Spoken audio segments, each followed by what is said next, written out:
住在风景里到底是一种什么样的体验？每天早上打开窗户，看到外面各种各样的景色，你就会觉得家未变，景色一直在变。我想这就是很多人选择房车的原因吧。由50700P 底盘打造的升层加拓展房车，可以给你一种家不变，景一直在变的房车感受哟。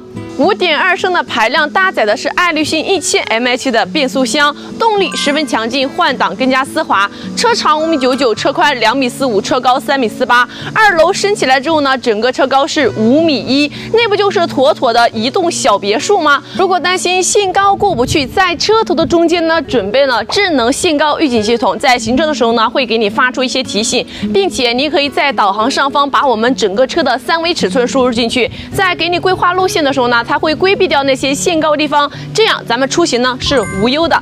打开副驾驶一侧3米的遮阳棚，再准备一套户外的桌椅，约上3两好友，品品茶，赏赏景，这不是妥妥的露营风格吗？如果说你要在户外进行做饭的话呢，放下这2侧的翻板，它的长度呢加起来可以达到一个3米哦。那我们做一桌满汉全席都是可以的，户外的做饭问题也是给大家解决到位的。上下2层可以使用的面积为23.24个平方，整车荷载6人不超载，这么大的空间，6个人住着不贼爽翻天呀！长3米，宽1.1米，这么大的空间，不就是妥妥您的健身房吗？4人对坐的会客厅，温馨感十足。想要放松，这里有2张航空座椅，带有通风、按摩、加热等功能哟。担心路上太无聊，前方还有网络电视机，能够进行联网投屏，还有家庭 KTV 点歌一体机，中间还有120公分乘以60公分的大桌子，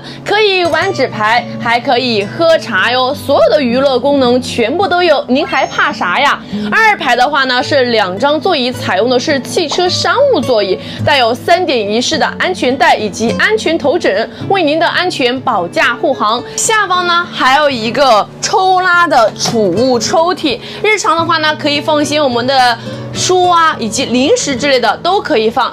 转角遇到爱，没有对的，只有最合适的。您看一下这款额头床是不是最好最合适的呢？内部净高达到1.1米，完全可以坐直的哟。尺寸为1.4米乘以2.2米，可以满足2个人休息。3面环窗，白天阳光充足，就是您移动的阳光房。尺寸又大，空间又通透，视野又好，这就不能喜欢一下吗？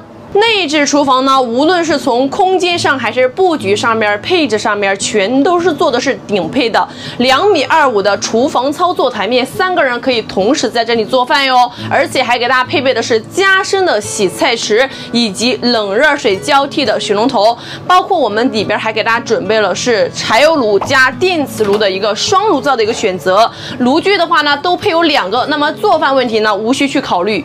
油烟机可以根据锅的高度来进行角度调节，犀利那叫一个猛呀！旁边的延长板呢，它是一个切菜、备菜、放菜的一个区域。如果说您需要呢，就从墙体侧把它放下来就可以了。您看一下，包括我们的储物空间呢，也是超级多的。那么日常您做个饭，您觉得够不够实用啦？卫生间呢为一体成型的设计，不会渗水漏水，更不会藏污纳垢。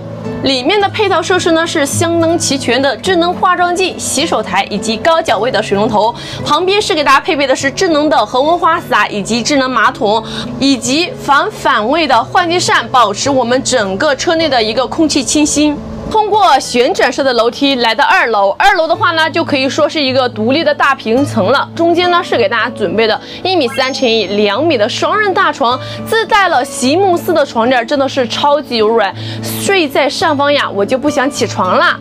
床的2侧呢，还准备了床头柜，可以放一些手机充电器或者水杯之类的，都是很方便的。在床尾后方呢，给大家准备了一个小冰箱，可以放置饮料或者是面膜等。那么夏天喝点小饮料，再贴张冰冰凉凉的面膜，就真的太舒适了。在冰箱的旁边，我们准备了一个独立的卫生间，卫生间里的配套设施呢也是非常齐全的。如果说你有需要的话呢，里面都可以正常使用。有1楼的卫生间可以做到一个干湿分离哦。哦。水电也是足够大，8000瓦的逆变器，800安时的锂电池，1800瓦的太阳能板，450升清水箱以及318升的灰水箱，水电无忧，空间更是没得话说，这配置真的是太绝了。开这款大风车出去感受世界，您觉得怎么样呀？欢迎评论区留言，我们下期视频再见。